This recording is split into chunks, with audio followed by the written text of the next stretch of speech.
Happy National Kale Day, and welcome back to the Sandlot Cast. It's an exciting day for everybody, especially you folks out in California. You know who I'm talking to. You, We're back. California? You buy that. It's been California. Sorry about not podcasting last week. We didn't really feel like we had a lot to say. We've waited 2 weeks now. Another doubleheader is down, and you'll notice we also have another host down. We're bringing Andy Robinson in, coach of the Weenyay, to podcast, popping his podcast cherry here. What's going on, Andy? Hey, thanks for having me. You know, I can't quite live up to Hiller's, but I'll try. I'm drinking, so that's a good start. That is a good start. That's about 80% of it right there, really. It's about 80% Hiller's right there. That's right. Yeah, Nick? so I'll throw my 2 cents in, so people can not care about that too. Full disclosure: we called Andy about 15 minutes ago because we could not get a hold of Hiller's. I talked to him earlier today. He said, "Yeah, I'll be there at 9." 9 o'clock comes. Call Hiller's, nothing. Text Hiller's, nothing. Email Hiller's, nothing. Contact him on Xbox Live, nothing. So, yeah. I think he over prepared. If you know what I said. Perhaps. Nick, how you doing, man? How's the commission this week? I'm doing well. How are you guys? How are you doing, Meryl? Pretty good. Are you excited about National Kale Day? How did you celebrate? I had a burger. I had a fatty meat burger, and it was awesome. In protest. It was. It was Okay. Five Guys. You know, that's really pretty disrespectful, I gotta say, to all the people who fought for our ability to eat kale, and fought and got blisters on their hands for farming it and things like that. It's very disrespectful for you to do that. I was standing when I was eating the burger, if that helps. Oh, that does help. Arms locked with. Yeah. Yeah. Okay. Well, that's better. Hey guys, I got an interesting news story for you. I don't know if you saw, but we might have a new a sweet boxing match to watch here in a few months, or not even boxing, just no holds barred fight. Okay, There's I'm a new intrigued. challenge. George Foreman has challenged Steven Seagal to a fight over Twitter. Like a Twitter fight? No holds barred fight in the ring. I think I want to see that. I think I'd pay more for that than for the Mayweather fight that just happened. Did Seagal accept, or is this just like a? As far as I know, no response from Seagal yet. There's no provocation either. Just out of nowhere, George Foreman challenges Steven Seagal to a fight. Okay. I mean, I don't know who you think wins that one. Foreman. Yeah, I gotta say Foreman. Have you? think. Yeah, because he has the grill, so you know that he's still staying lean. Steven Seagal looks just enormous. Have you seen Steven Seagal You say lately? George Foreman is staying lean? Have you seen George Foreman in the last He's- 30 years? Listen, when he was boxing, he wasn't lean. Well, He's never been lean. No. But I see what you mean. He seems to be paying a little more to it. Is there any older martial arts or celebrities you guys would want to see fight? yeah, is that from Chuck Norris? See, that's who I went to too. Chuck Norris. I'm like, who could Chuck Norris fight? I mean, Jackie Chan's getting up there, but he would crush all these guys. Well, they're all like Jean-Claude Van Damme. Oh yeah. Oh wait, I want to see him fight Rob Van Dam. Maybe Ralph Macchio. Ralph Macchio. He's not old yet. No, he's, but still, I mean, he's got a name draw, right? He does. But it's easy to defend once he goes into that crane pose, just like kick him in the other leg. And then, that's- Sweep the leg. Speaking of Ralph Macchio, did you guys watch any football this week? Yeah. Well, That was my lame attempt at a segue. oh, all right. So anyway, Fine. let's get into it, guys. Week 5. My prediction week 5 is going to be a big waiver wire week. A lot of injuries and a lot of backups out there that are looking to get picked up here. The other thing I'm noticing, and I don't know if you guys have any overarching views or not, so you can chime in after I'm done, of course. But I think the way our league's panning out, like with a lot of the low scoring, like scoring's down overall in the NFL. I think I saw some numbers that said that. If not, I'm making this up, and I'm going to sound like I know what I'm talking about. But to me, it seems like in fantasy this year, if you can avoid the dud weeks and you can just put up like 90 points a week, it seems like you'll do really well because there are a lot of teams in our league putting up just shit scores. It seems to be a boom or bust year. I mean, every team has that sort of thing, but this year the booms are pretty big. I mean, Nick, you hit 130, I think, this week, which nobody thought your team could ever come close to that. Right. And there was 50s out there, And he doubled his opponent when he did that. Yeah. Yeah. It's boom or bust. It's crazy. It's hard to predict who's going to have them. Yeah, I feel like last year there were more 110 to 105 games. Like I feel. Yeah. And maybe we'll get there as the season goes on, but You got to think things will level out once teams kind of figure out, what they need to do and what they can't do, and yeah. hopefully. Yeah.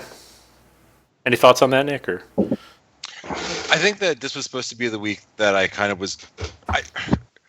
This was the week where I was actually going to start taking notice, because I don't think that the first 3 weeks of the NFL season really count in terms of what to expect out of anyone, because you don't know who's going to be, like, how good these people are going to be or how bad they're going to be, or because they're still working out the hype. Teams are still trying to get in sync because of the way that the preseason's structured now. There's just not enough time for people to form the chemistry that they're looking for. So that's why when you see things like the Rams, who are just lighting it up right now, it's kind of fun to see, because you have a second-year quarterback who, for all intents and purposes, is a rookie quarterback. yeah, he might as well be. Yeah. Yeah, throwing to Cooper Kupp, who's a rookie, and it's like, you're seeing this high-powered offense again, and it's like, yeah, but these are like rookies. And then you're going to look at teams like the Packers, and they can't seem to The Chargers, the Giants. Yeah. Right. So it's just I think that this is the turning week. I think that this is the okay.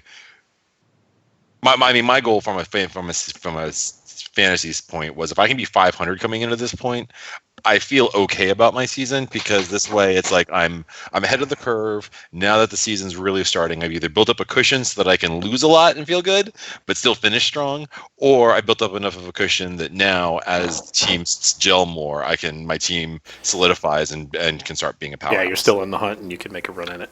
Right, and the I in that sentence is just the I as a football owner, not my as in my team, because my team's football. Yeah, I mean, too small sample size. That's always the balance, right? Like, when do you give up on a player? Like, when is it, okay, I drafted this guy thinking he was going to do this. It's been 2 weeks. He hasn't done anything. Well, I'm not ready yet. It's been 3 weeks. I'm not ready. Okay, it's been 4 weeks. This guy's done nothing. It's time to go. I gotta pay. Exactly. And that's another reason I think it's going to be a big waiver wire week. I think people are going to start giving up on guys. Bye weeks are starting too. So I think the most interesting part of a big waiver week like this is going to see the drops. Yeah. It's not necessarily who's going to be targeted out there. It's who's going to be giving up on what players. Mm-hmm. Yes. Which could mean big Sunday waiver day too. Right. Yeah, I mean that certainly could be a big thing for other people looking to pick up the scraps. That's right. So let's get into it, boys. This is our tradition unlike any other. This is our Real Deal or No Schkapeel podcast. This is a big one. A lot of expectations for this one. So for those of you wondering what that means, we're not real sure. But we think Real Deal means, hey, this team's going to compete for something. This team's pretty good. They're going to be sticking around. No Schkapeel means this team's either a mirage, they're not that good, don't believe the hype, or this team stinks and they will continue to stink. Could we have a situation where Brett's team is the real deal, because it is really as bad as we think it is? This team is showing that it is the real deal for what it is. Yeah, it's a real deal for being No Schkapeel. It's an interesting question. I get that one a lot, to be honest. Okay. But that's not exactly what that means. Okay. Got to have some Schkapeel there. And, okay. And the real Schkapeel, is that like a 500 team? There is no real Schkapeel. It's Real Deal. Or no Schkapeel. Okay, there's no pushing. How many times have you done this? So how many years have you done this now? I think I've only done this once. All right, fair enough. All right, I'm playing with a bunch of rookies here. I'm like, who am I like? I don't know. He's got like the Rams. With a bunch of rookies. Rams. Yeah, sure, whatever. I'm like Sammy Watkins on the Rams. Or Todd Gurley. No, he's still young. Anyway, let's get into it, boys. We got to start with the Scotch division again, because I like to start these things with the teams that are performing the best, because they've earned top billing here. And we're going to start at the Scotch division. We're going to start with Mr. J.D. Callahan and Los Chuponibres, who find themselves at 5-1 on the year.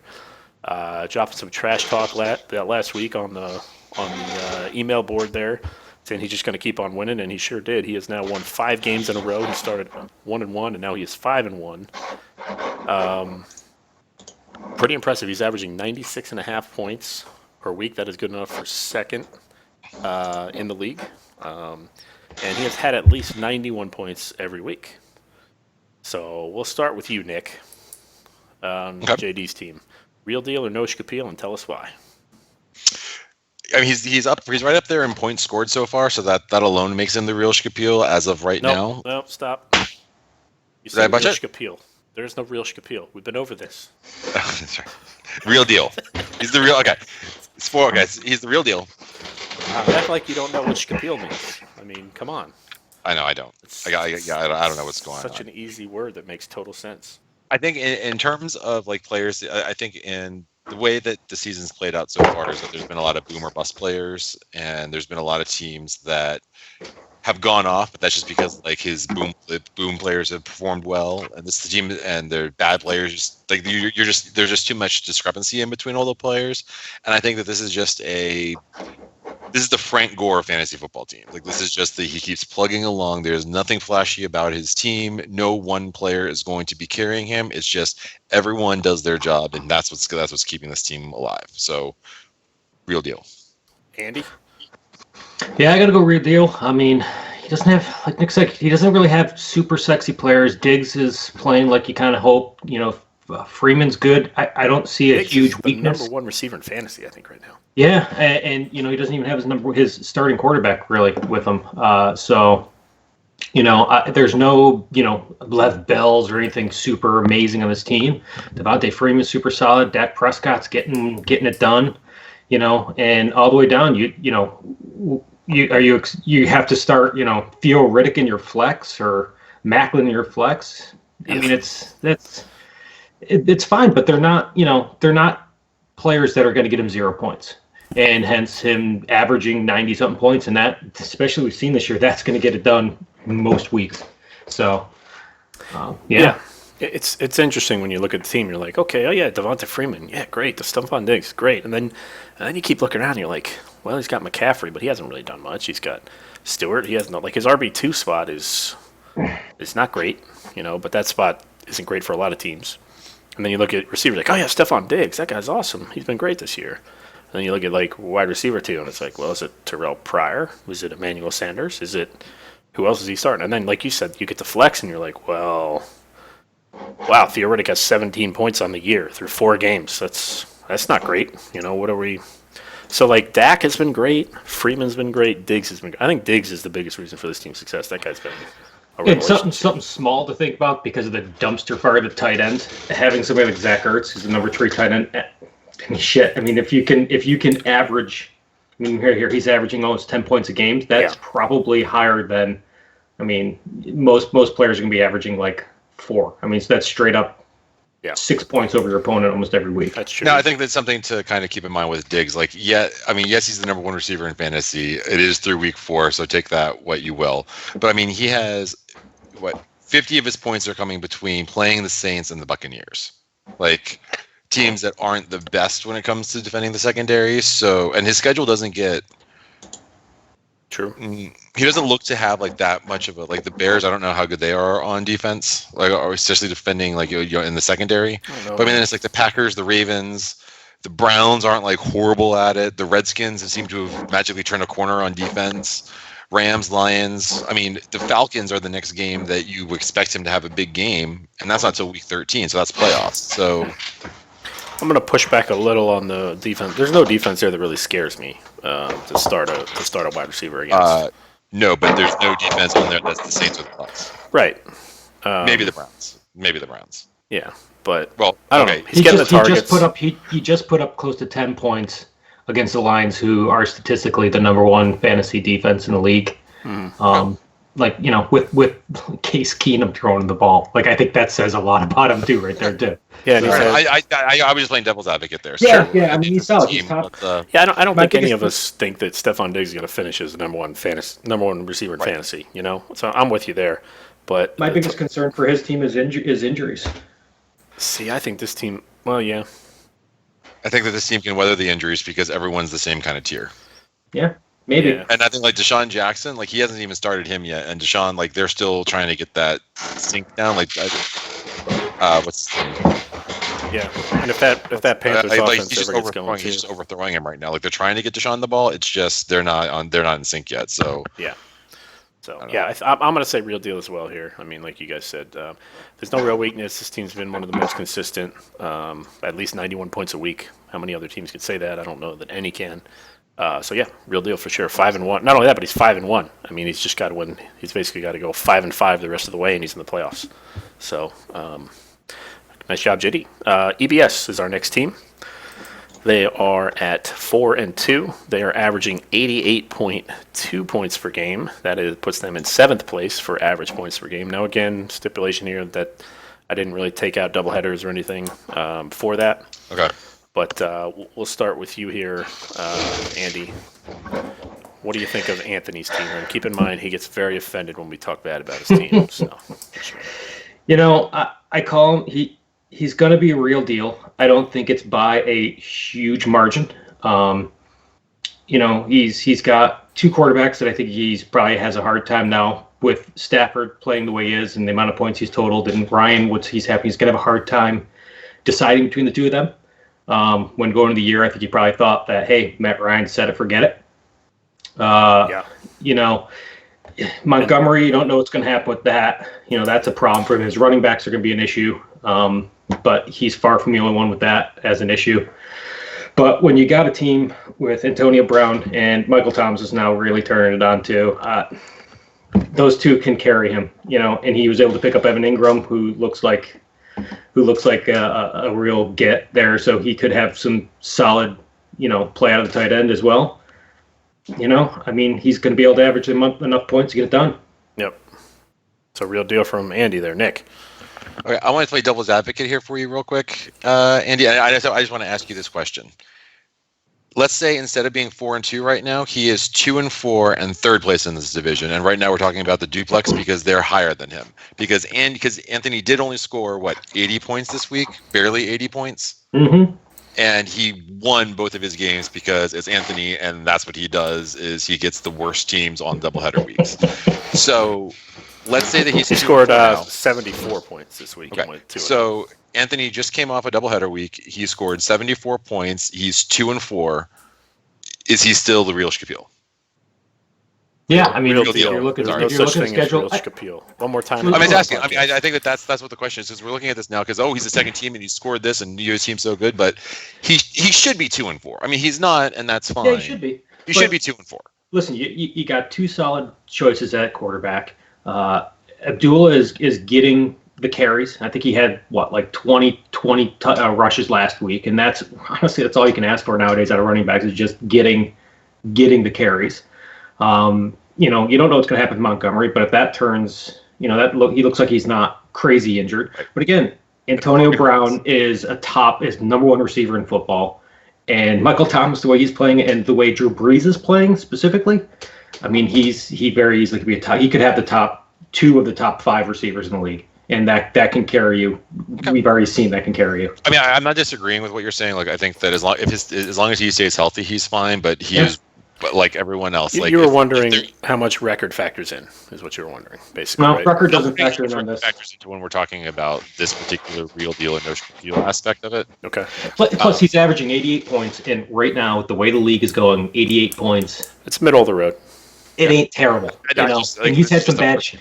He's had some bad stuff go against him with Montgomery going out, Crowell looking like, everyone has into the side. So, but that's the problem is that you have Montgomery going out. So now it's like, okay, well, he has, but he might be back this week, they're saying. So, Nick, are you real deal or no Schkapeel here?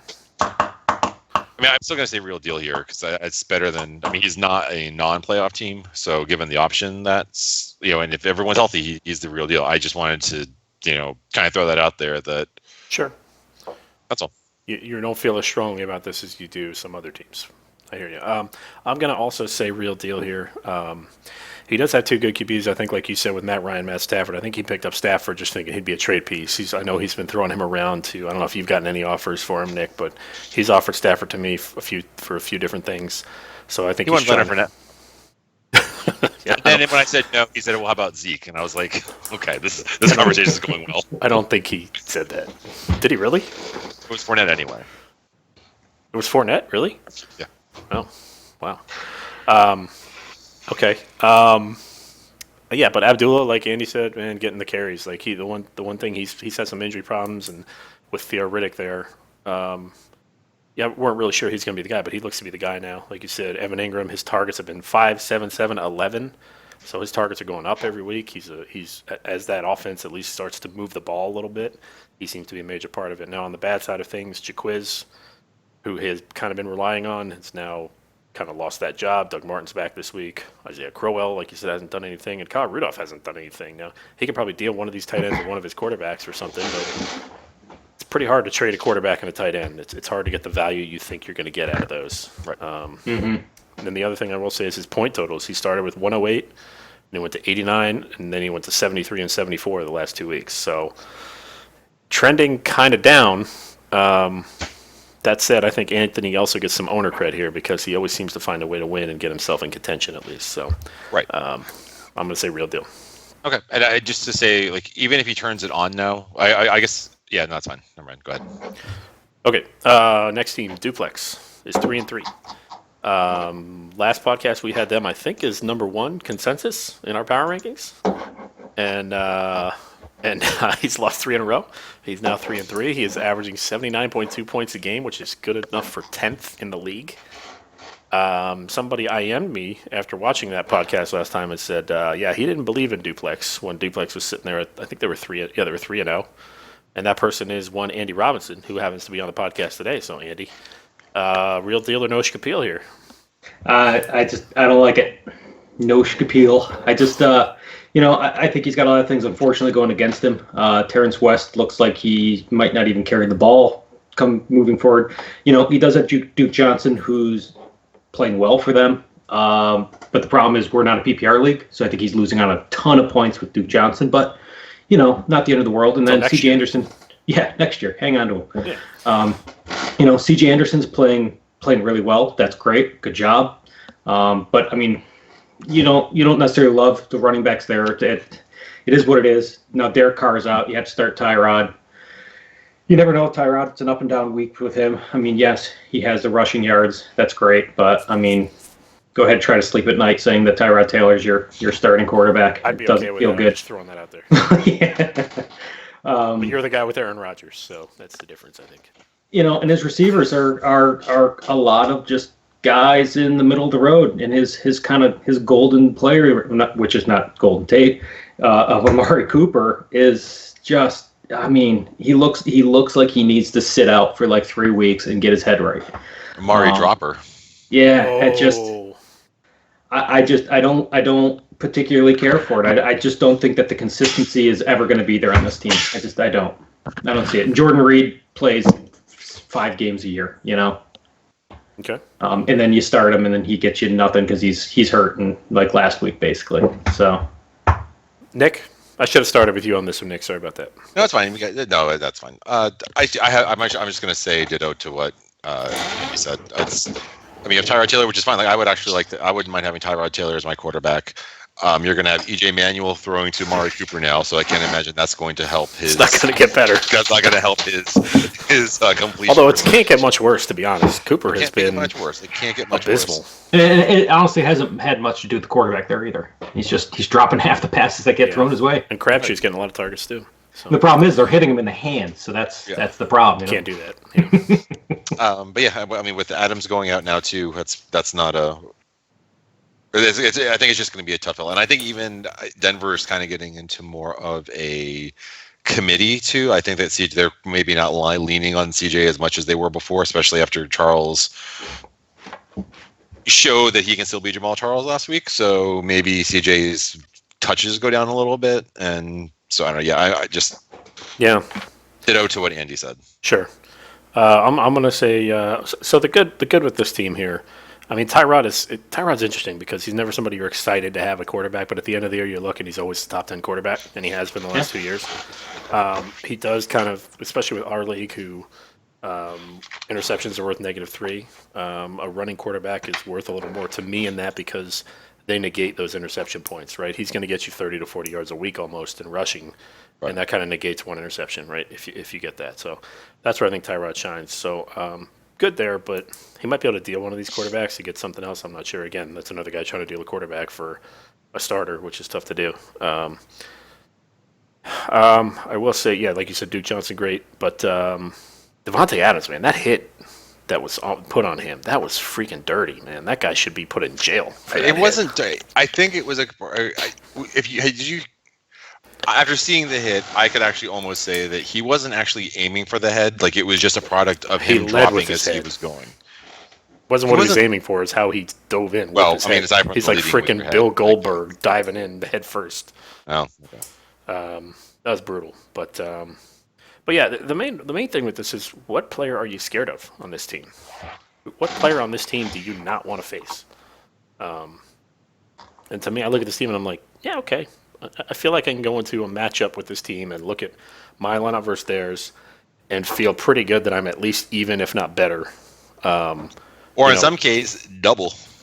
Or in some case, like, oh, there you go. Wow, rubbing it in, just kicking some dirt, kicking dirt on him while he's down there. So this team, I don't know. They need something to go their way. They need the Raiders to start playing better. I don't know. But No Schkapeel. And that's where Dave likes it, because anytime we start getting down on Dave as podcast host, Dave starts winning and mainly wins championships. So I'm sure he's fine with us saying that his team stinks. The final team in this division, Assassins, who I think a few of us were, I was really big on coming into the year. They're 2-4. They are averaging 79 points a game, which puts them in 9th place points-wise for average. Nick, we're going to start with you here on the Assassins. Okay, so I'm going to take the opposite approach to what we were just talking about with Anthony, and I'm actually going to say this team's the real deal. I think he's just got some bad breaks. I mean, when you look at a team that has Deshaun Watson, Melvin Gordon, a combination of Tariq Cohen, Jay Ajayi, who maybe at some point will figure out how to become a running back again, Joe Mixon, like any combination of those are going to be your number 2 running back, which is fine.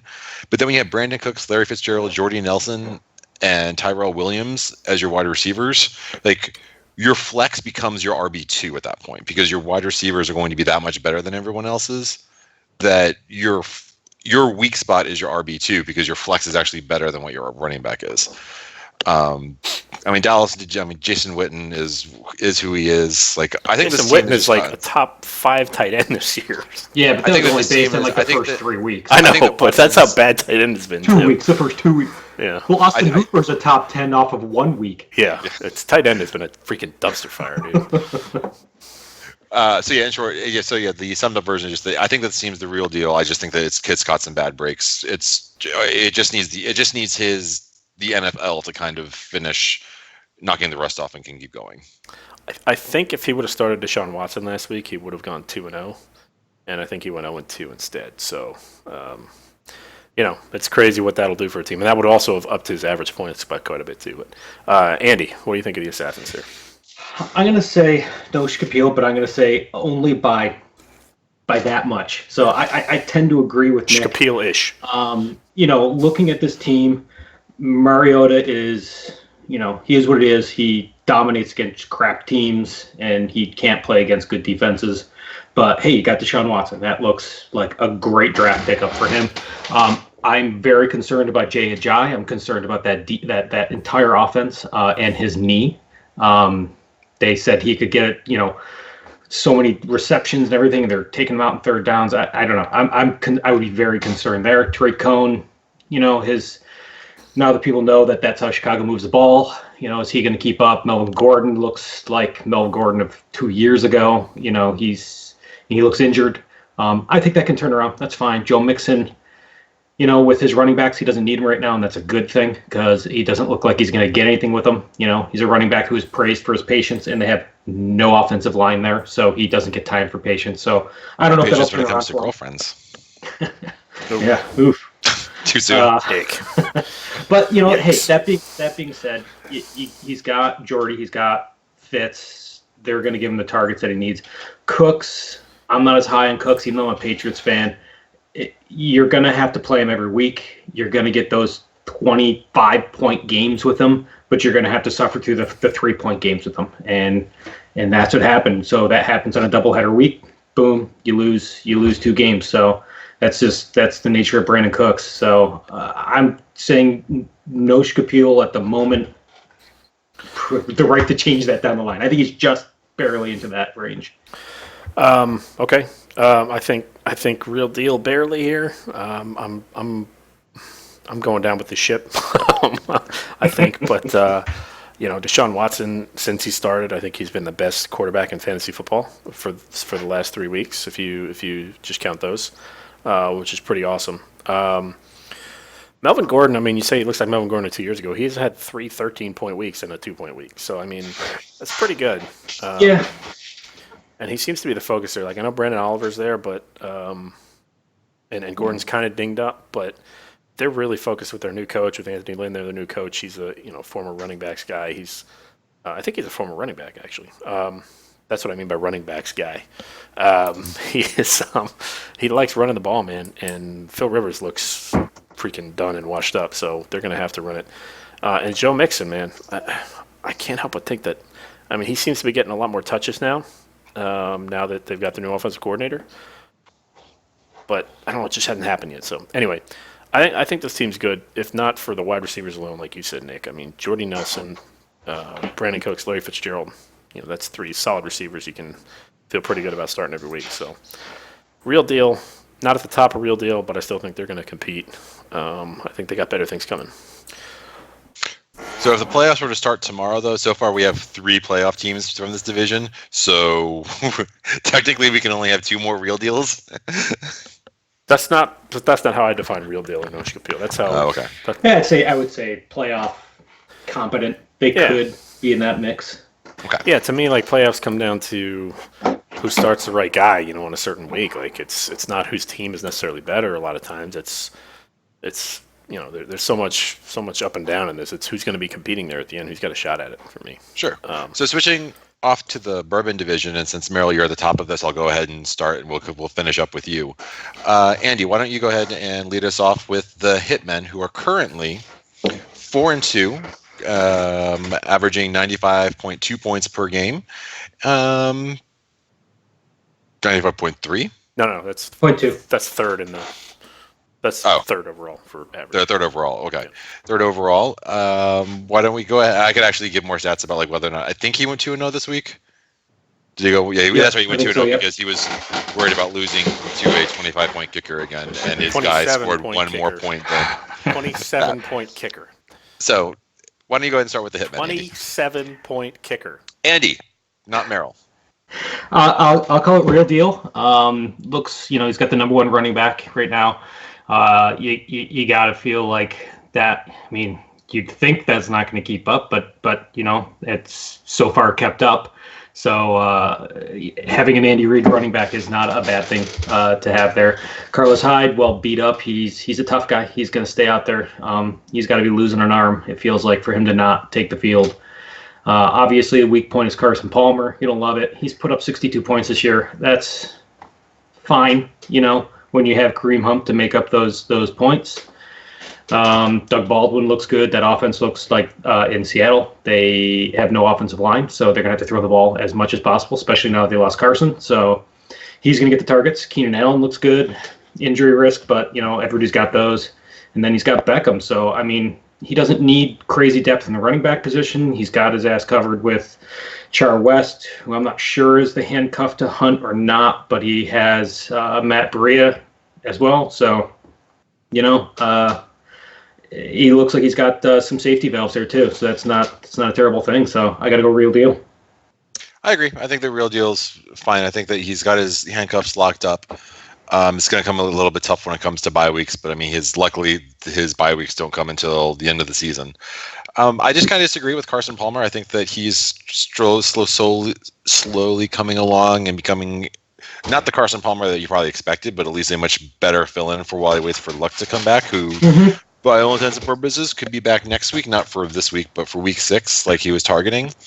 Again, just echoing what you said, I think this team is a real deal. I think that there's only so many injuries. I mean, we can joke about it all we want, but there's only so many injuries that people can take before your team kind of levels out. And I would hope that all of your injuries have. But have kind of like came and gone, and now you're just dealing with the team that you have. Although Odell Beckham seems to be getting hurt every play of the game now. But yeah, I freak out every time he gets tackled. I freak out. Yeah, and I disagree. I think Kareem Hunt is 0.1 point is 1/10 of a point away from being the first triple-digit scorer in fantasy. There's absolutely zero doubt in my mind that he's going to be the number one player in fantasy this year. Well, running back, but yeah. Player. Oh, I mean quarterback. Quarterbacks will lead him, but I see what you're saying. Like as far as value, He's to outscore quarterbacks. So, well, that's because he had a 40-point week his first week, so that's not going to continue. I felt like last week was a bad week, and he still had 122 yards. So it was like, oh, I was talking with Andy at the time, and I was like, oh God, he sucks this week. And I look at the end of the week, and he's got like 120 some yards. I'm like, well, that's pretty good actually. Yeah, I felt the same way about Zeke a couple of times. I was like, yeah, oh, okay. Yeah, it's weird. It's weird how your expectations change. On side note, my wife and I have decided to have another child and name it Kareem Hunt. Boy or girl. So I'm going to say real deal as well. Main reason I'm hoping that, like you said, the injuries. My team is pretty banged up from week one. I mean, Odell Beckham, Doug Baldwin, Carlos Hyde got hurt for a little bit, got dinged up. I got Andrew Luck, who's hurt. Hopefully he's coming back pretty strong. Andrew Luck, top 5 quarterback last year. I think every year he's been in the league. He might have been a top 5 if he's been healthy, that is. He's a pretty good solid block for top 5 every year. I think staying healthy is the key. That's the key, right? So hopefully that'll help. But but overall, it's going to come down to I feel like if my running backs stay healthy, I've got a shot. I got 2 top 10 running backs right now. So obviously the QB and tight end are hurting me right now. And I'd tight ends be hurting everybody. But just side note, if it weren't for kickers, because I had a kicker who missed the last second field goal the first 2 weeks. And if he didn't miss the last second field goal in those first 2 weeks, I'd be 6-0 right now. So I'm just throwing that out there. Side note, also another side note, I'm going to be promoting that we get rid of kicker next year at the draft and add a wide receiver slot instead. So similar to the draft, that's how DraftKings does it. It's not that crazy. It's the standard DraftKings lineup. We're not talking about next year. We're talking about real deal or no Schkapeel. So let's keep it moving. So real deal, but just in addition to that, just to kind of plant the bug in everybody's ear, Brett had a 27-point kicker this week. Brett did not start a kicker in week 1 because his kicker was inactive or not on the team. I forget what it was, but didn't even start a kicker. So on a whim, he picks up a guy week 2 who happens to get him 27 points in week 4. Like, there's no strategy to kicker, guys. There's no strategy to this. So let's eliminate the no strategy parts and try to bring in the more strategy parts. That is a horrible example. That is like, oh well, I'm going to drop this guy because he was inactive, and now I'm going to pick this other guy off the waivers who suddenly like, oh well, my guy got hurt, so now I'm going to pick up Thomas Rawls 2 years ago, who's now going to be the number 1 quarterback or running back in fantasy for the next 4 weeks. We should get rid of the running back position because there's no strategy in this. You just pick someone up and he goes off.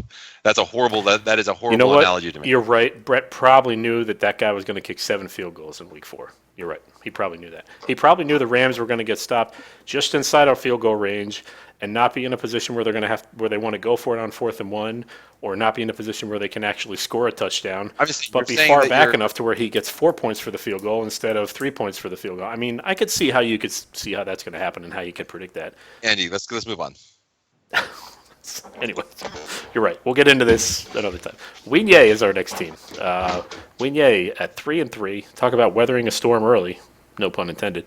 They are averaging 91.2 points per game, which puts them at 6th in the league. Let's keep in mind that in week 1, you're missing Mike Evans at least in week 1, right? And was there anybody else? No. But it was mostly Evans. Yeah, and Evans not playing week 1 because of the storm. Also had to DQ last week because you did not start a tight end because of that awesome that London game, man. I was in the car and I was like, I can put tight end in once I get to the bar, watch the Ravens game, and I missed it. Yeah. So awesome rule that we have, and so anyway, Nick, he's at 3-3, 91.2 per game, puts him at 6th, right in the middle of the pack right now. Well, real deal or no Schkapeel? Real deal. I mean, there's absolutely no doubt that this team's the real deal when everything is lined up for him and working. Again, we're talking about the team as it stands now. We're not worried about injuries or the longevity of the team. But I mean, between Aaron Rodgers, Todd Gurley, Doug Martin, who's coming back now, James White is a great fill-in if you needed to put him in at your flex. But if you don't and you put in Mike Evans, AJ Green, or Chris Hogan in there, that's fine. Like, this team is just fine. Like, there's no glaring weakness in this team, aside from ownership miscues and weather and Mother Nature storms, I think that this team is fine. Real deal. I agree. I mean, I said a few teams ago when we looked at Dave's team that you look at that team and there's nobody you're terrified of. I look at this team and I'm terrified of so many people. Like Aaron Rodgers, Todd Gurley all of a sudden is a force of nature. Mike Evans, top 5 wide receiver. AJ Green all of a sudden is awesome again. And then he's got Chris Hogan, who we were like, I don't know about Chris Hogan. He's the 3rd best receiver in fantasy football this year. So this team is fucking terrifying, and I play him this week, and I'm not excited about that. So I'm going to say real deal. If there is bad, it's tight end, but we've talked about how that's a dumpster fire for everybody here.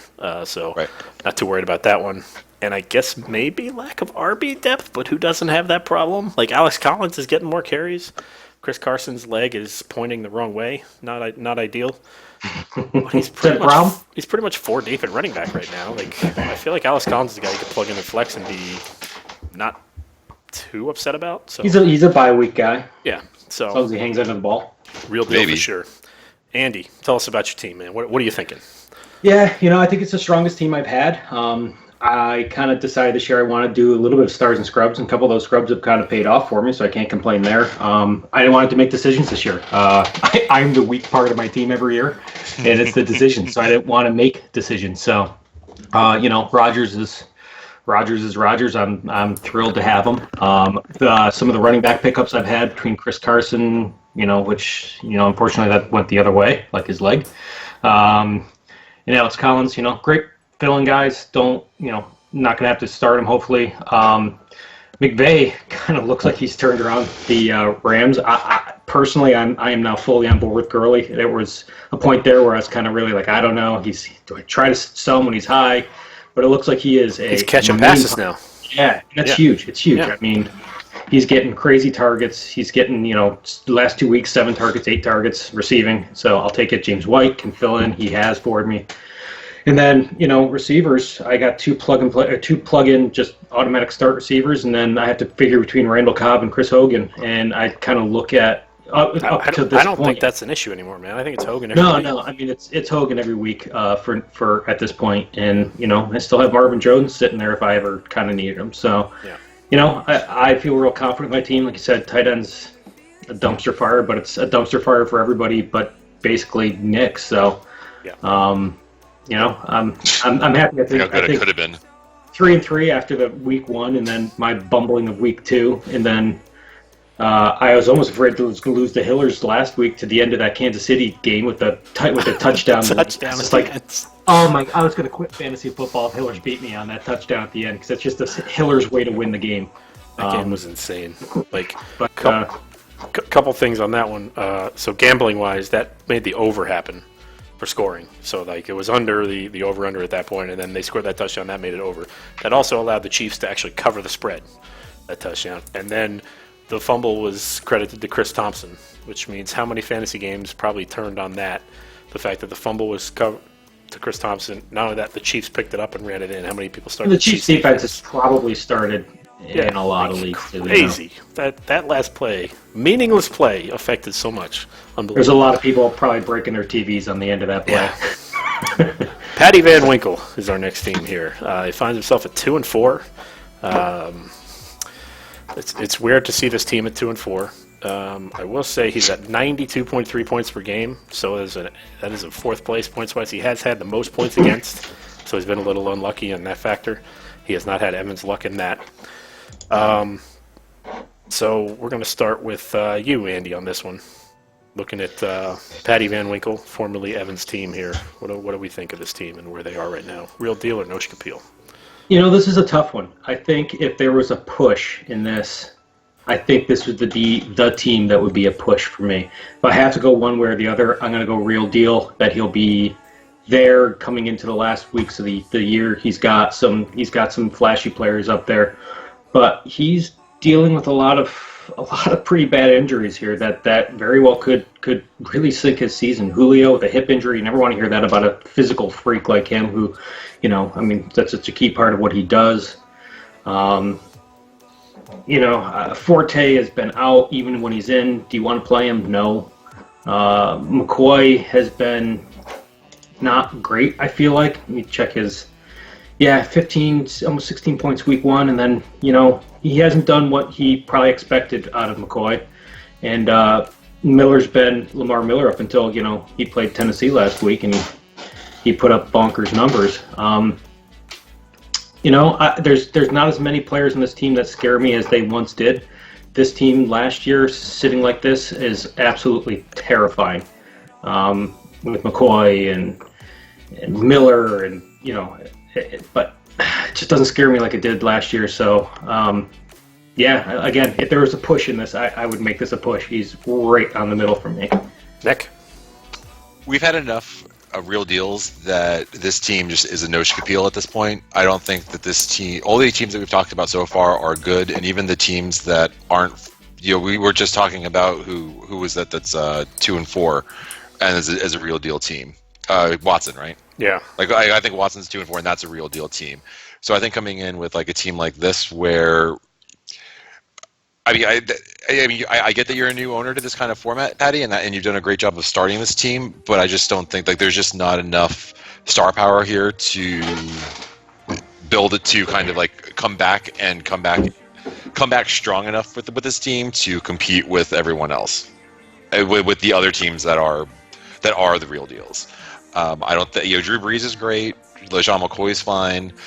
But aside from that, with Julio with a hip injury, like that's just not going to be good. And aside from that, there's just no wide receivers that really scare you. Charles Clay is going to be a top 5 running tight end this year, which is going to work out well for you.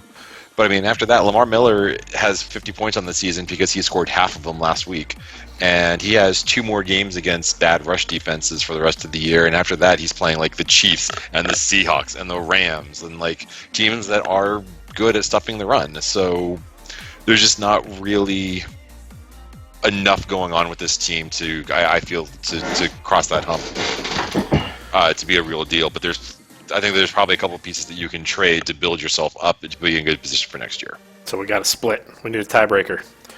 Patty, I got good news. Well, it might be bad news. No, actually, there's not a split at all. It's a no deal and a push. You said real deal, right, Andy? Oh yeah, he did. If I had to, I think I'd be leaning that way, but it's not by much. Right, it's not like confidence. just barely, but yeah, you could see. But yeah, so If Julio comes back healthy, you never know. Patty, good news or bad news, depending on how you think of our analysis. But I'm going to say real deal for you here, man.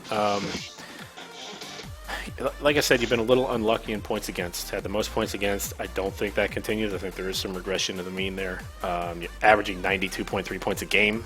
That's pretty good this year. That puts you in the top 5 for points scored per game. Your logo is awesome. I think it's now the best logo in the league. So good job on that. I think that puts you in the real deal category a little bit. And also you have 2 QBs. There's like 3 or 4 teams that have 2 QBs that are startable QBs every week that I feel like they could try to deal for something, and they're just not. Like, there's teams out there that could use a QB, make an offer or something, so Drew Brees and Carson Wentz, they're great. But yeah, Charles Clay, man, that guy, talk about the most underrated player in fantasy. That guy's been amazing. I think he's going to finish as the number 2 tight end this year. The awesome. Bills only throw the ball to receivers like 4 times a game. Yeah. He's not a receiver. But who are you going to throw it to? Zay Jones? Yeah. I mean, come on. So, yeah, Julio is a concern. Even the fact that he's hurt isn't, that's a concern. But the fact that he has not been good even when he wasn't hurt is a concern. He's had 1 red zone target all year, I think. It's not happening. Welcome to Matt Ryan. Yeah, the Falcons' offense is just not clicking yet, and that's affecting Julio a lot. So no touchdowns. No touchdowns, right. So I think real deal. I think there's some studs here. There are some players that I am afraid of on this team. Drew Brees, LeSean McCoy, Julio Jones, I feel like always gets 200 yards receiving against me, and Charles Clay. That gives him an advantage at tight end pretty much every week. So, okay. Yeah, I think real deal here. PBJ time. Final team in this division. They're at 1-5, averaging 72.9 points a game, puts them in 12th. We'll start with you, Nick, on Brett's team here. Oh, it's no surprise that we think. I don't know, but if we can switch to an all-kicker league, I think that Brett would be okay. Or a no-kicker league. How about that? Yeah, he wouldn't do. He wouldn't be doing very well. No, that's true. 65 points out of Greg Zuerlein. I think. The silver lining is What? Nick, are you there? I don't know. Like, I mean, honestly, like, I'm trying to look at this and come up with what is the silver lining in this, and it's like, I mean, who are you? Like, you don't even have, like, there's not even enough material here to say, like, well, at least you have this guy at a good value. Like, what's his the value move? is, What's the move you make?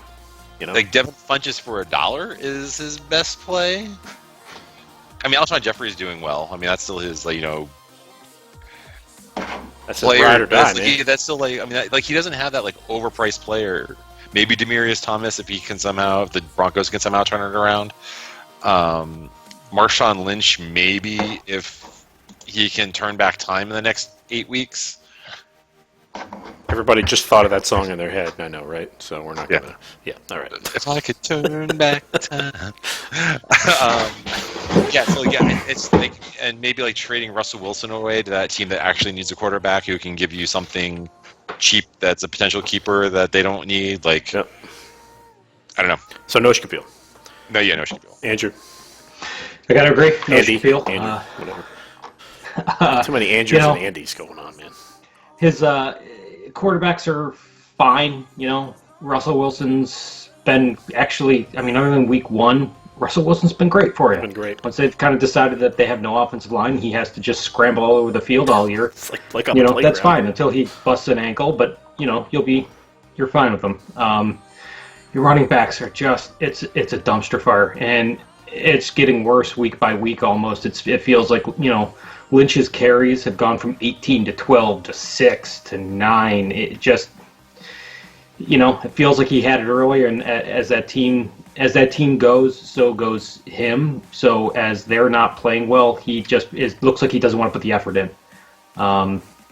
P. Ryan's not doing it for you, and it, you know, in that offense, once you fumble the ball, you don't see the field ever again. So, you know, who knows? With him.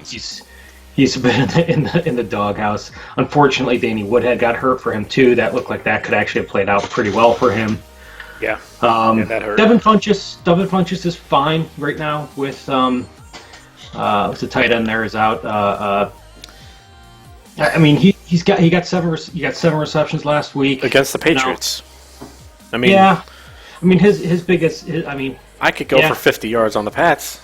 It's fine if you're in the, you know, he's got Willie Snead coming back. You don't know what you're going to get there. And Demaryius Thomas all of a sudden has turned into this like possession receiver that's solid for 70 something yards a week, and that is it. Like I don't really know what happened to him on that offense, unfortunately. So he's got a lot of things, like his players aren't god awful, but he's got a lot of things really just working against him in a lot of these teams. Yeah. So no Schkapeel from Andy there. I'm going to also say no Schkapeel, but I'm going to instead turn to, like, if you're Brett, what do you do here, right?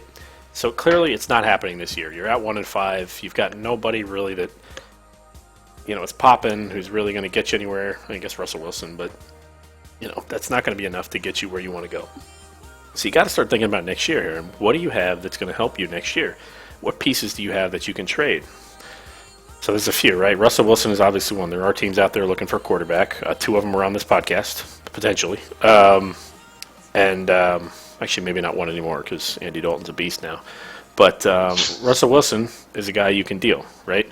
Even Marshawn Lynch, come the trade deadline. Yeah, he's not great, but at $32, he is a starting running back. $30, you're not keeping him for one. He's 32 years old, so you're not keeping him for that reason, too.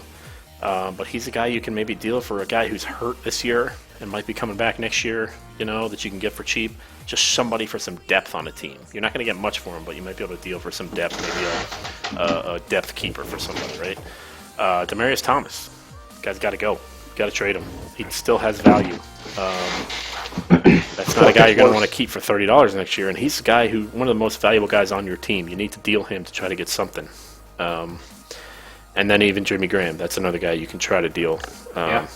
He's done nothing, but there's somebody out there there might be some name recognition there that you might be able to get. So these are guys that you need to deal to try to get keepers for next year. That's the only way you're going to improve your team, because it can't all happen in the draft. You've got to make some trades for next year to help you with that. So no Schkapeel here, but just what I'm saying there. All right, beer division. starting at the top with the team we all had at the top of this division from the start. Nick's team running out of fucks. Apparently, because when you run out of them, you just start winning. 4-2, averaging 91.8 points per game, which is good enough for 5th in the league. Andy, what do you think here on Nick's team? Real deal or no Schkapeel? I think in that division, with especially the injuries that have happened in that division, I'm going to go real deal. And I think it's based off of 2 of his running backs basically alone.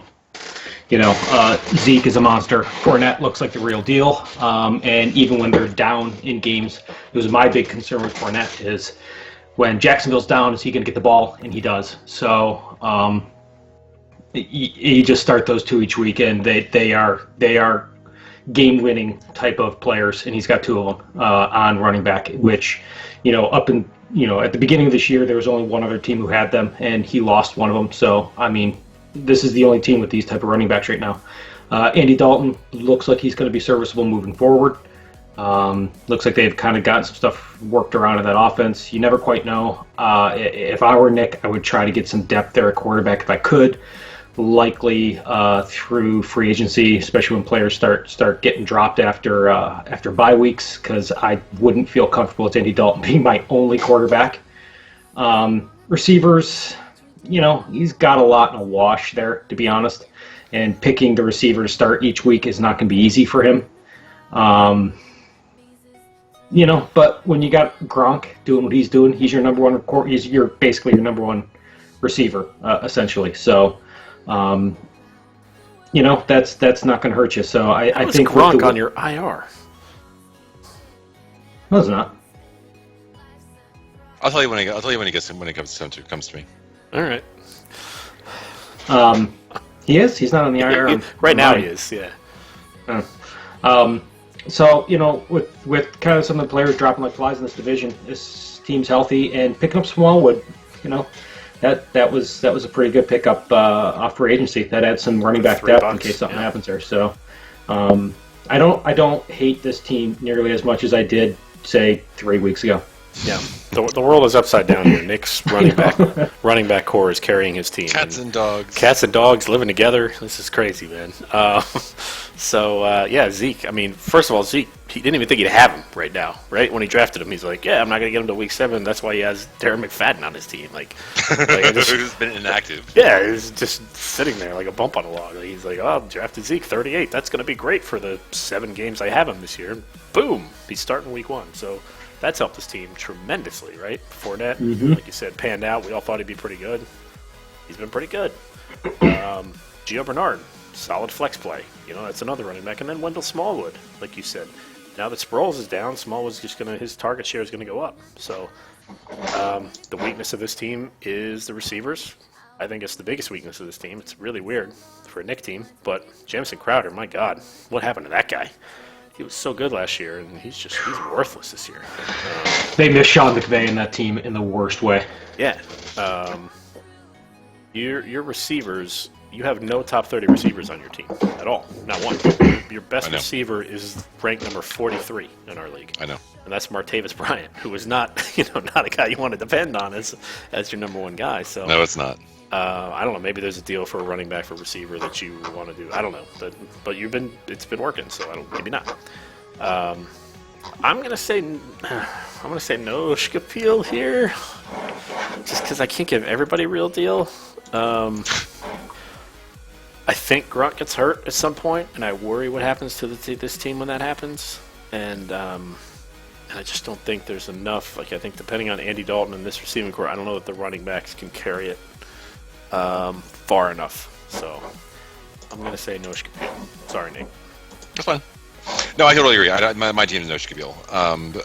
I think coming out of the draft, especially when I realized how bad my quarterback situation was, that I kind of was like, well, I can hang my hat on the fact that I have Zeke and Fournette to build my team around going into the future. And I have Gronk as my big trade piece coming when it comes time for the trade deadline, provided that he's healthy. And then all I needed was just to pick up a couple more people that I can maybe build my team around. I hit it everyone hit this week. That's the only difference. I mean, and then to add salt to the wound, Smallwood went for a 60-yard, went for 60 yards and a touchdown. Like, that's why this is just last week was just a complete farce. My team's not that good. Just good. I think the running backs can carry. I think that my running backs actually. It's not a good division. Looking at it, I think that looking at it right now, and your other teams are losing players. If I can finish the season at like 8-8, I will be happy. I will be happy just because of how it goes. And with Gronk playing tomorrow night, I don't know who to drop and what's going to happen in the free agency pool. So if I can pick up a tight end tonight, then I can just. If I don't pick up a tight end tonight, I can plug Gronk back in. Like, why is Gronk on your IR? Yeah. Because this way I can potentially pick up a tight end and it doesn't cost me anything. Okay. And that way until the game starts and he's playing. Well, then I can just drop that tight end that I pick up. Right. Okay. Right? I mean, there's no... Right. That's not shenanigans. That's just I can put him on the IR, and if he's playing tomorrow, then I just drop the player that I pick up. Now, everybody, I know that sounds shady, but here's what I'm going to say to that. I'm going to counter your counter with this counter. I'm okay with that because it promotes activity in the league.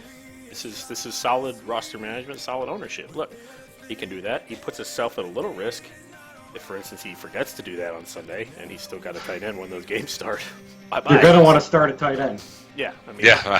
So, trust me. So he's putting a little risk here so he can maybe get an extra roster spot, but he's managing his roster within the rules to get a little advantage. Good for him. I think that's good. So, all right, let's keep moving here. The next team are the Dad Dicks, who, despite us saying everything was over for them, they are still at 4-2, despite the fact that they're only averaging 82.5 points per game, which puts them at 8th for average. This is another team that went 2-0 this week, even though they put up not a great score. We'll start with you on this team, Nick. I think that it's just like he's still riding high from a lot of the other from his. I don't know. Oh no, he put up 98 points this week. Sorry, and he went 2-0. So I apologize for that. That was inaccurate. I mean, Le'Veon Bell's finally. I think what's helping his team is that Le'Veon Bell's came on this week. Like he finally became Le'Veon Bell, and the Steelers are going to switch into have a lot more home games now. So Roethlisberger is going to be playing better, which by extension Le'Veon Bell would be playing better. So I think that he's just going to become like that best player in fantasy, top 2-3 player aura that he gets, now going through. Frank Gore is still Frank Gore doing what he does. Alvin Kamara is getting, that's a two-person backfield right now. It's Ingram and Kamara, not, Peterson doesn't even factor into that. Who? Yeah. Who? I think the Hitmen have him. I think that's where players go to die. No, the Hitmen don't have him. He is available on waivers. If anybody wants Adrian Peterson, he is on the waiver wire. I think that this team. I think it's as a real, like going on what Andy said, it's as real deal as my team is. I guess like there's just no real scary player on this team aside from Le'Veon Bell. Eli Manning and Kirk Cousins have both proven that they can choke at any given moment and cost you a game, or just not. Throw that inopportune interception that costs you a fantasy game or an NFL game. I don't know. Yeah, there's just nothing really flashy about this team. So I'm gonna say real deal, just because of me being a no deal. So, okay, Andy. As I look at his team, I feel like a swap out between the real deal and No Schkapeel on Nick's team, but since I went with his, I think I have to go no deal on here, but I am not confident in that. I personally completely dislike both his quarterbacks. They've done well, point total, but like Nick, I don't particularly trust them on a bye week that you need them. It's going to be that 3 interception game from Eli Manning or whatever it is. It's just, and that Washington offense just does not look the same without McVay there. Lev Bell or their receivers that they lost. Yeah. Lev Bell doesn't look like he's in both those quarterbacks. By the way, all their point totals comes in the fourth quarter. Feels like too, So you're just chewing your nails the whole game until the fourth quarter, or you're just not watching. Just don't watch. It's better for you. Yeah. Lev Bell, nothing to be said there. He's great. Frank Gore, he's a number 2 running back. He's Frank Gore, man. He's like, Frank freaking Gore. There's nothing to say about Frank Gore. Kamara, he's been getting more touches, more shares. That's looking good for him. And his receivers, I really want to get on the Adam Thielen train. I think without their starting quarterback there, without what's his name? Bradford. Without Bradford there, I'm not sure. Bridgewater.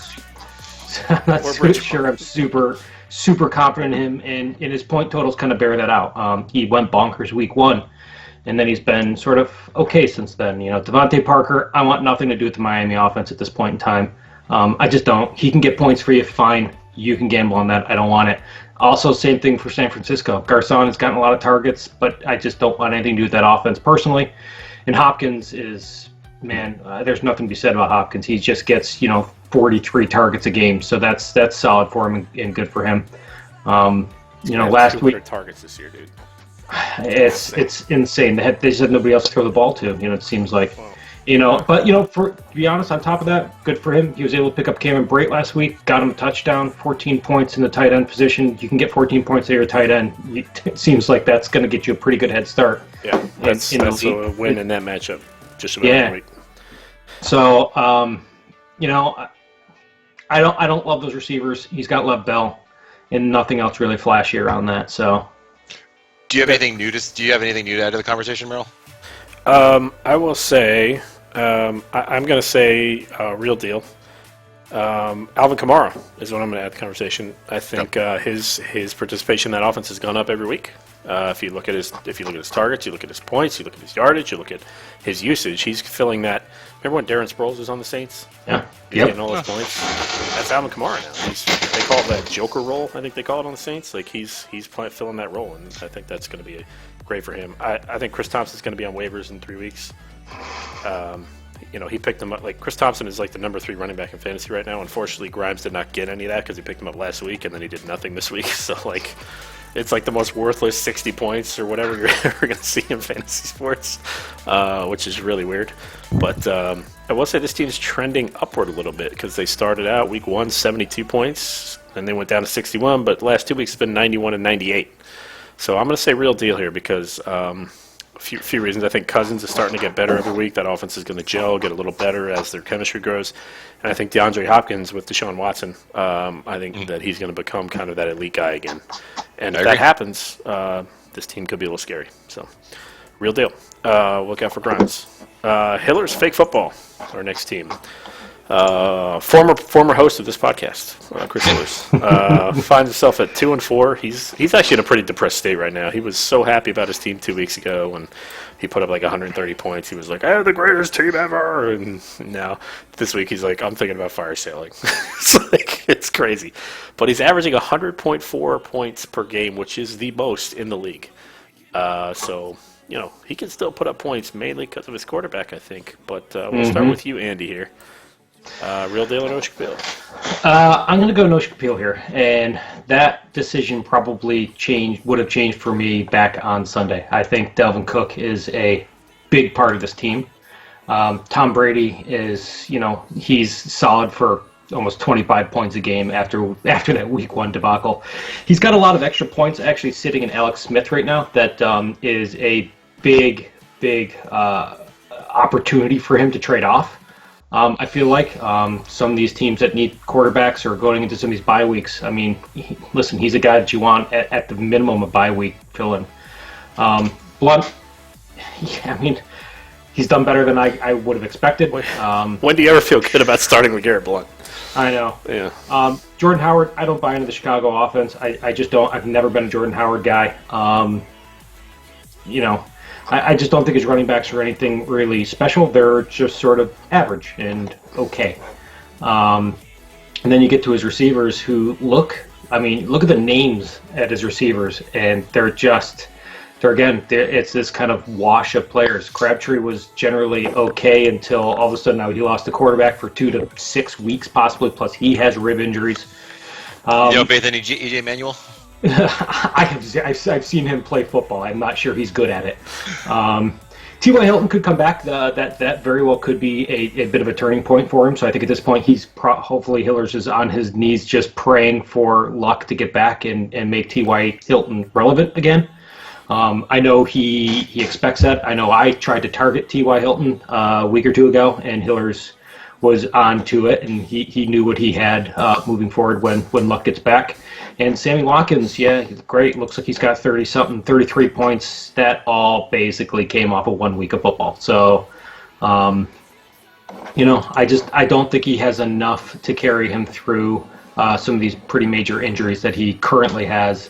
But things could turn around. T.Y. Hilton kind of becomes the number one receiver for him again. But as of right now, ways things sit, I say no Schkapeel. All right. Nick? I'm going to agree with you. Does Hillers ever not have Kenny Britt on his team? I don't think he's had Kenny Britt for years. That is like Hillers having Kenny Britt was like me having Steve Smith and you having Joseph Adai. And us just trading him back and forth constantly. Yeah, it's trading. Like this guy is always on his team. Yeah, I agree with you. I think that, and again, he's going to have a situation where he's going to look at it and be like, "But Alex Smith is like the number 2 quarterback in the league." And he's going to ask for the stealing for him. People are going to be like, "It's a quarterback, and I'm not going to give you your asking price." It's Alex Smith. Yeah, it's a quarterback he picked up off waivers like 5 days ago. Like, right. Clearly he wasn't that in demand, right? Like, right. So to ask somebody for like their number 2 running back for him. I mean, I had Andy Dalton, and I still didn't go after Alex Smith because like, I know what happens. But you could see a situation where he were to bundle him together with a LeGarrette Blunt or something like that and be able to get something out of it. Yeah, he could. He's a wheeler and dealer. He could do it. I mean, yes, there is that. I think that Dalvin top Cook 5 was tight fine. end out of it. You never know. He might. Stupid. How much money does he have left? I don't know, but Nick, real quick, the Aaron Jones scenario. Since you're our commish, I just want to let's get some verbal info on what happened there and what the deal was. So the way that it's set up is that, and after looking through the settings in the league, like there's a button that you click that would actually prevent this from happening. But the way that the rule is written, Prevent what from happening? Prevent players who have already played their game from being picked up until the week is over. So like on a Thursday night. So this rule so checking this box would prevent the players who play on Thursday night from being processed on Sunday. So it essentially locks the players. And the site's just gone through a lot of free agency changes. Like they overhauled how they do free agents bids across the board. And it was just a setting that just wasn't checked. But it was the same last year. It was the same. We went through and looked. This site. This has been available to us because we went through and checked the history, and the history says that people have been doing this.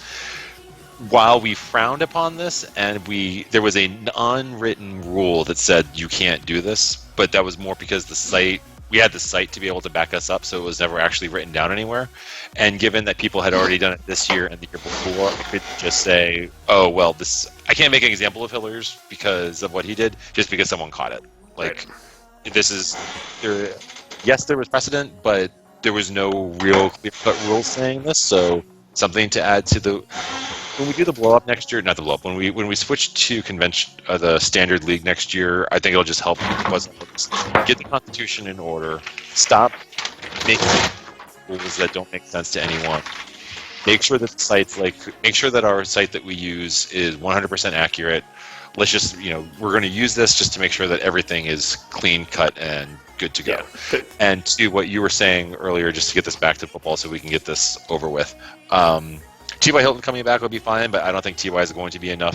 He's going to have Brady, Hilton, and Kelsey, and I don't think that's going to be enough to really do anything with this team.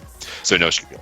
Okay, I'm going to say no Schkapeel as well. I think Brady's going to be awesome, and he's the most terrifying guy to face. Dalvin Cook was the other terrifying guy to face on this team, but not an issue anymore. So he went from Dalvin Cook and Jordan Howard to now Jordan Howard and Tevin Coleman probably as his starting running backs. That's not as scary at all. Like you go into that matchup against that team, and you're like, okay, I'm good. I'm okay playing this team. Like that's you're good with that. And then wide receivers until Luck comes back and Hilton starts doing something. Yeah, there's just not a lot there. So he does have Kelsey, who gives him that tight end matchup advantage just about every week.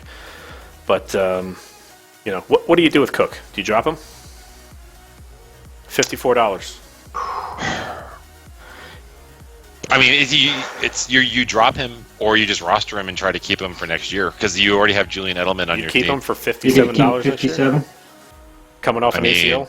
I mean, he looked good enough that if he did, I wouldn't question it. I don't know if I would, but if you kept him, I mean, you're talking about we were talking about keeping Zeke, knowing that he was going to miss the first 6 But weeks that's at Zeke. like 6. Cook was looking just as good. No, wasn't as good. I mean, you can't if he lets his fire sale mode. Like, I mean, there's only so much that you can do. Like, I don't know. Maybe he can trade it to Brett. Trade him to a Brett. Yeah, I think you have to drop him. The concern is dropping him is somebody's going to pick him up for like $22. I think that, You know? well, that's think fair. about it this way too. He's got $4 invested in Jordan Howard. If you figure out what he saves on Jordan Howard and basically invest that back into Dalvin Cook, it's not the end of the world for his team specifically to keep Dalvin Cook at 57. To keep Dalvin Cook and Jordan Howard for like a total of $65. Yeah, that ain't bad. Yeah. I mean, that's overpaying, but you got Again, him. or he trades. He needs a wide receiver. He trades Dalvin Cook to Brett for Demaryius Thomas, Yeah. and then Brett has. I don't know that I want to do that if I'm Brett. I mean, that's an option. It is. I think if I'm Brett, I wait till Zeke gets suspended and then I just trade for Zeke. No, I want Zeke. I hope Zeke gets suspended, so that way I can just ride McFadden and just and know that I'm done with it, and I can start the year with Zeke All right. next year. Let's close out Sorry, with guys. TDJ This is here. going- yeah. 2-4. Wow, this team went bad quick. They have had a rough start. I don't want to say the team went bad, sorry, but they had a rough start. They've been scoring 74 points a week average, puts them in 11th. Man, the good, I don't know. Anyway, let's start with you, Nick, on this team. Okay, the good is And we got to get Andy a new chair because his is really loud. My chair is a... So I think that a big problem with this team has just been waiting for Cam to come back and turn back into Cam. Like, that's kind of what this team needs for Cam Newton to be that. Because that gonna I happen? mean, you have DeMarco Murray, Bilal Powell, Tyreek Hill, Des Bryant, Travis Benjamin. I mean, Delaney Wall. I mean, his team is Travis good. Benjamin. Yeah. Well, maybe not Travis Benjamin. I think I picked him up in DraftKings the other day when he went off, and I was super excited. He's fine for DraftKings. Yeah, maybe not in this league, but I don't know. I think that this team. I think that Cam, if Cam turns back into what he is, then this team gets like double value out of that. And I think that that's kind of what he needs. Is he just needs that from Cam? I mean, he went from. I don't know. Not that I expect him to get 35 points a game anymore, which going forward, but it's sure as hell going to be more than 14 points per game coming. Which is his. So real deal. I know. We each get one push, right? No. No, nobody gets a push. Oh. And I think you've used like 3 pushes already. All right. Okay, yeah, no deal. No No Schkapeel. Schkapeel. A few years you'll have this down, dude. Yeah. Yeah. All right, Andy. This is no Schkapeel for me. Cam Newton, this looks like a bye year for Cam Newton. Did you see what he said today, by the way? Yes, I did. I wanted to use the joke if Hillers was going to be here, but Oh my God. Did you What see that, happened? Andy? So he's No, at I a press missed it. conference, and I guess a female reporter asked him about running routes or something. And he said, I think it's funny that a female is asking me about routes. Hard. God. You can't do this job. What is the... Yeah, like, what's and the it wasn't joke even there? laughing at it like because he was making a joke. It was laughing at it because he legit thought it was funny.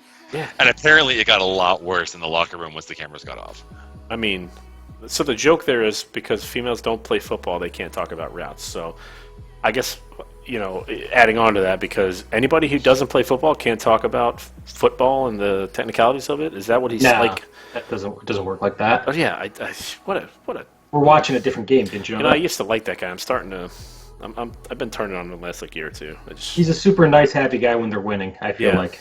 And when they're losing, he wants no part of the spotlight, and that's not how it Mm-hmm. works. Yeah. Yeah, I just his quarterbacks are I don't really trust either one of them. At least Roethlisberger, you get some home games that you can play him, so that's one thing. Running backs, man, what happened to that Tennessee backfield, man? I mean, it's actually even worse, to be honest, for him that he has both those running backs. It kind of is. I think I think he probably would be happier if he only had one of them. Gillislee, week in, week out, you just don't know. He's goal line dependent. Since Bilal week Powell, one, he's done nothing, right? I mean, he's gotten some touchdowns for sure. See what he's got. Now, 3 he and had, 4 the last 2 weeks. 3 points. And yeah, he got 4 total, 3 week. Yeah, but he's total touchdown dependent. touchdown. But Yeah, he's touchdown dependent. you know, Patriots are going to get to the goal. He's going to have opportunities here, but you don't want a guy that you have to. I mean, who's his number 1 running back? You have no idea. Bilal Powell or Javorius Allen right now. Bilal Powell, all of his points came from last week. He put up like a 25-26 spot last week. You know, and wow, talk about underperforming receivers. Whew. You know, he's got Hill, but he's big play dependent. You know, Des Bryant hasn't done much for him this year.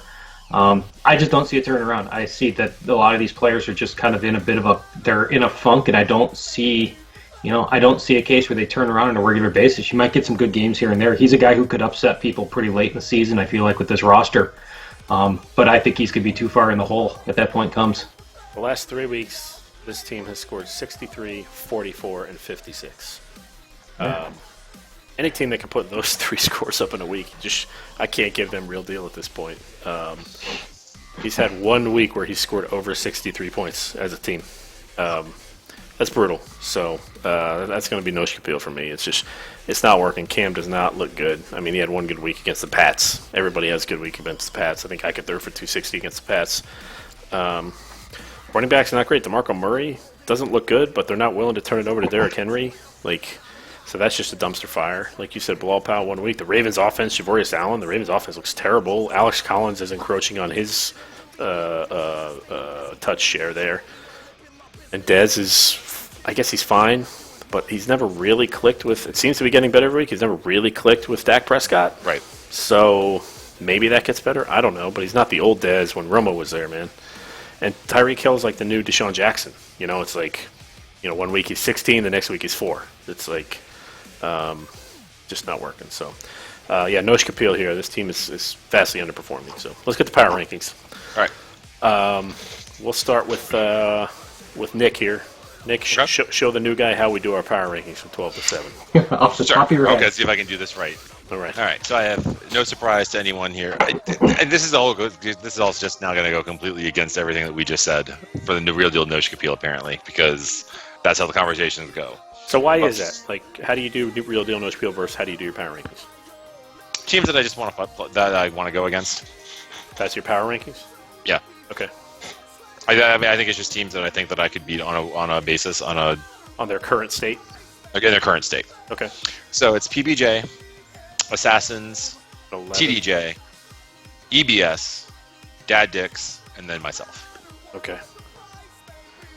All right, so from 12 to 7, Andy, who you got? I got PBJ, Duplex at 11, at 10 TDJ, Assassins at 9, Hiller's Fake Football at 8, and Patty at 7. Okay. Pretty similar to what I have. I have PBJ at 12, Touchdown Jesus at 11. At 10, I have the Duplex. At 9, I have the Assassins, who I gave real deal to. I know it's weird. I know it's weird. At 8, I have Nick. And at 7, I have Hillers. Yeah, like you said, it's different than the real deal No Schkapeel. But Right. so anyway, Nick, bring us home, man. All right. So Duplex at 6, Hitmen, Hillers, Patty, and then that leaves Winier at 2 and Choop at 1. Okay. I got Dad Dicks at 6, Running Out of Fucks at 5, EBS at 4, Winier at 3, Hitman at 2, Choops at 1. All right. At 6, I have Patty. 5, I have the Dad Dicks. At 4, I've got EBS. 3, I have the Hitman. 2, I have the Choops. And at 1, I have Winier. I think it should be noted, too, to anyone that's going to say anything. I feel like those teams between 8 and 4, you can kind of just mix them up in a bag. Yeah. Like, I feel like 8 and 4. I feel like 9 is, I would go to 9 and 4. 9 and 4, maybe. Yeah, maybe 9 and 4. You could maybe even stretch it out to 9 and 3. Like, these teams are just... It's such a clusterfuck that it really just comes down to how much do I like you as a person. And who had the best week last week? Like, that's a lot of it. Yeah. Well, it's going to make for a good season, though. I mean, It is. there's definitely some haves and have-nots, but there's a big middle ground, I think, where there's a lot of teams that could turn things around. Yeah. Agree. All All right, right, guys. We'll sign off here for Andy, for Nick. Thanks for watching, guys. We'll talk to you later.